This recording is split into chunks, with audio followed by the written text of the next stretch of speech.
Babe, unajua nimefikiria aje? Unaona venye ile job ya Jeneza inatupea pesa? Kabisa.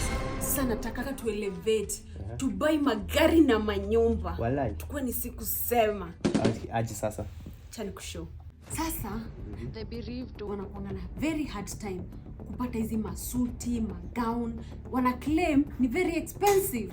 Woi mama yoyo, akiangai tutafanya nini Mungu, na venye bills ni mingi ndo hiyo Jeneza.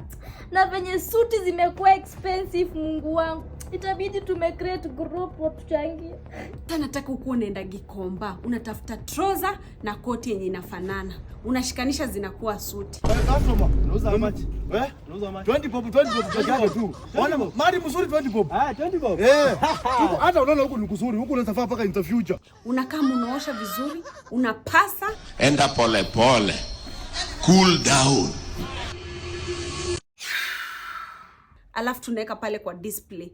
Pole sana madam. Madam, utahavu kutoka hapa nje kidogo ndio nihudumia hawa wenye wanaingia. Sawa. Pole kwa msiba. Asante. Pole sana kwa msiba. Haya daktari.